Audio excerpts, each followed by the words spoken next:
morning.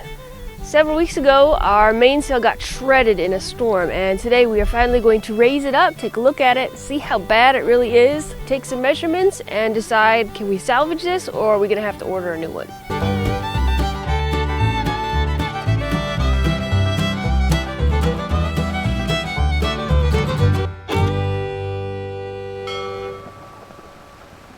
Sailing here to Luperon, we ran into quite a thunderstorm. There was a hurricane too, but that wasn't really damaged us.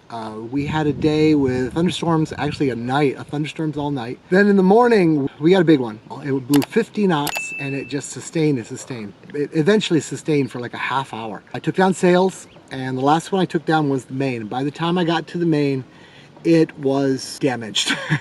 Well, since then, during our trip, it was just blowing all the time, and we couldn't take the main out of its cover and expose it to the wind because there was so much wind it would drive the boat around, while we were anchored. So this is the first we're going to really get a look at it. Mainsails can be repaired and they can be replaced. We have to make that final decision today. I'm thinking it should be replaced. It's not the newest sail. It wasn't in the greatest of shape. It's taken me 20,000 ocean miles in the tropics for the most part. So I think it's time we retire it. Maybe it'll become duffel bags or something. I'm going to unzip the main and we're going to have a look.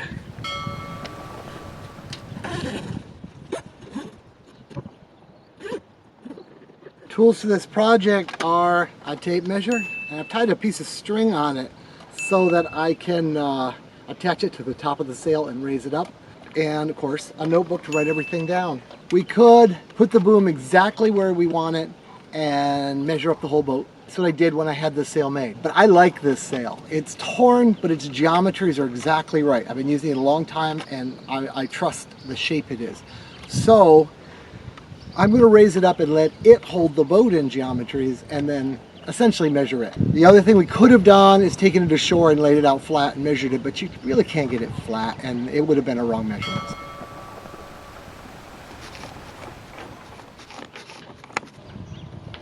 I'm going to tie this so that the end of the measure is right at the bit of the sail that the shackle pulls on. When you measure a sail, it's not about to here, it's to where the shackle connects.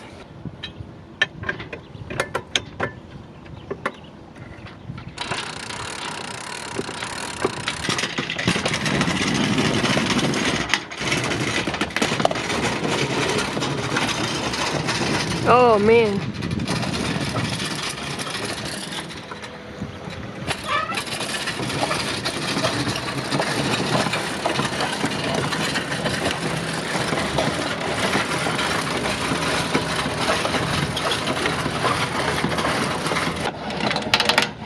All right. Oh, wow. That's torn worse than I thought it was. Even if we wanted to, there's really no fixing that. It would never be the sail it was. All right, first measurement I need is the hoist, the lift of the sail. Sails there's names for all the parts of them. There's three edges. The front one is the luff, the bottom one is the foot, and the back edge is the leech. So I'm going to measure down the luff. I've got the tape up there, so it's pretty easy just to stretch it down and measure here, and I get 46 feet, 8.5 inches. A half inch won't matter. Okay, now the next measurement I'm going to get would be for the back edge. The back edge curves out a lot on this sail, and that's called the roach, the part that curves out. And I'm going to get a straight line leech, and that will give me the angle of the boom, because I'll be now knowing two edges of a triangle.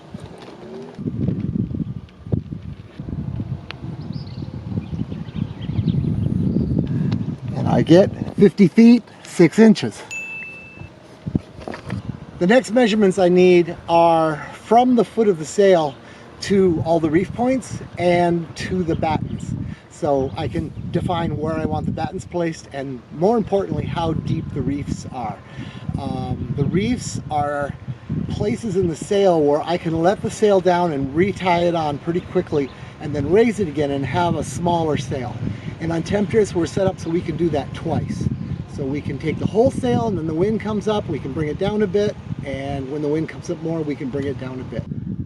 We're going to measure all the reef points now and all the batten positions. We're going to measure from the bottom, and I'm just going to do that subtractively. So from the top, it's, as we said, 46, 8.5 inches. I'm going to let some sail down and measure to all of the important things. The first important thing is that hole in the sail with the metal ring on it. That is the first reef's tack. Then we measure the batten. Then the next reef point, batten, batten, batten. Here we go.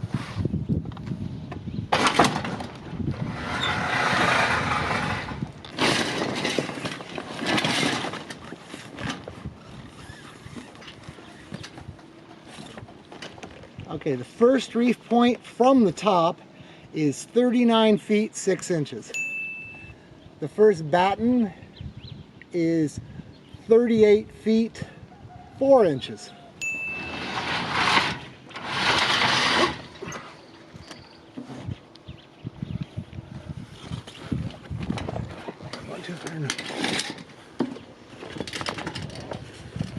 The next reef point is 32 feet 5 inches. And the next batten is 28 feet 8 inches. The third batten from the bottom is at 18 feet 11 inches.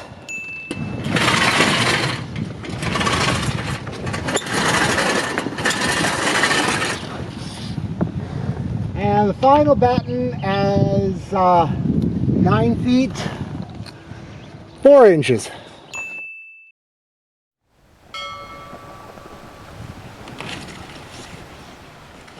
This thing took a beating.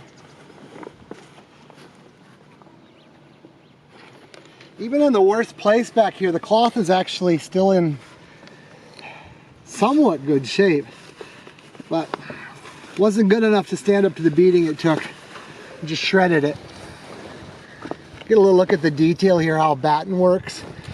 This is a patch with some Teflon thread in it because our battens rub against the backstay. And you can see it's worn a bit, but it's protected the rest of the sail. One on each side.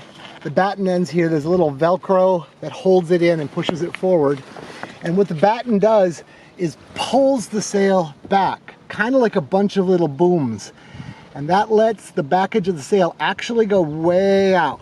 Now, the reason we did this, and boats from this era didn't do this, they either had a straight leech or just a little bit of roach and some short battens in it. Temptress was designed to be a yawl, and that means she had 2 masts.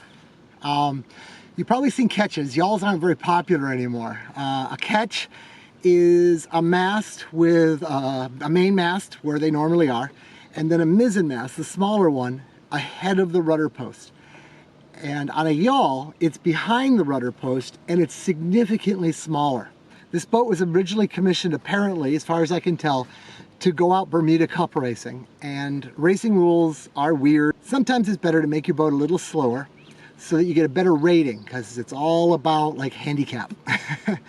And apparently leaving the mizzen mast off made this a more competitive boat. So she never got her mizzen. When I got her, I thought about putting a mizzen on.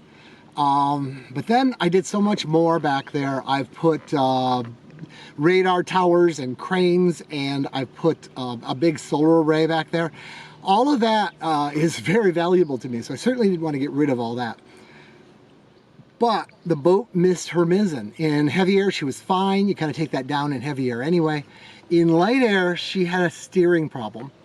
So when I had this made, I had it made almost like a catamaran sail, where it goes out with a huge roach. So basically, this part of my sail is my mizzen. And it gets bigger and bigger and bigger as it goes down and then comes back in. Well, it worked a charm. This sail has been so good for me. The boat's much, much faster with it. The boat's better balanced. I just really like it. So I want another sail very much like it. While we got sail out, talk about construction here. This is a cross-cut main. That means that as the cloth comes out of the roll, it goes this way.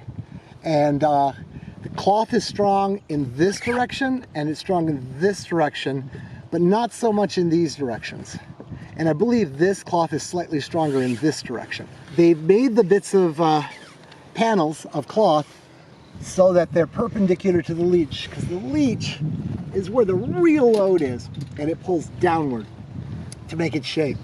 This is what I could afford at the time, and this made sense at the time, and it was a good sale.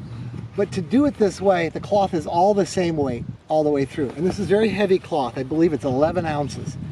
I'm going to look into another main of this type, but if I can afford it, and I think nowadays it's not that much more expensive to get something called a tri-radial.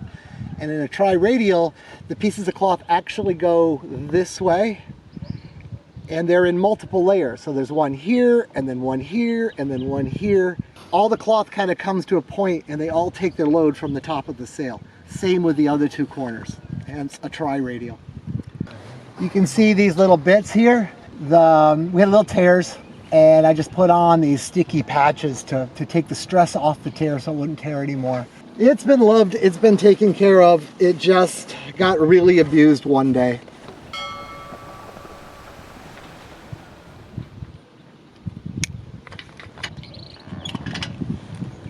I built this stack pack knockoff. Honestly, I think mine's better.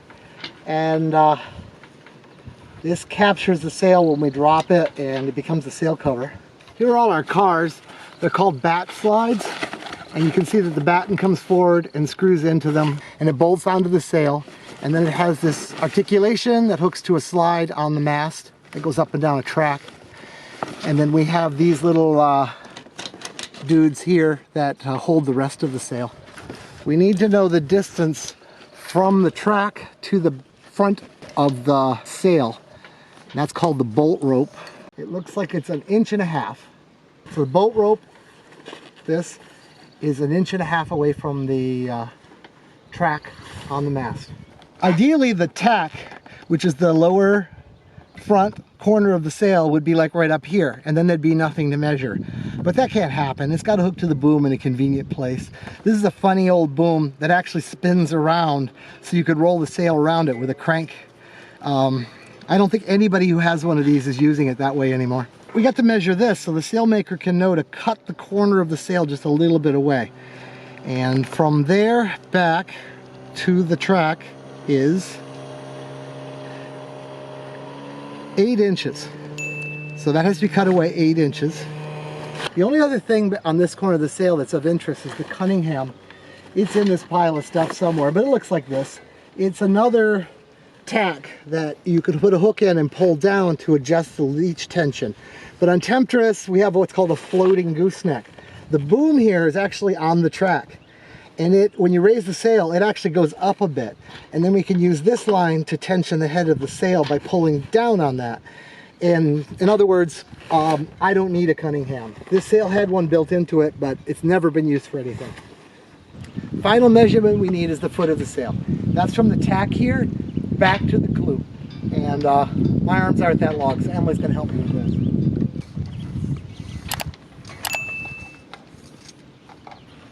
And that is 20 feet.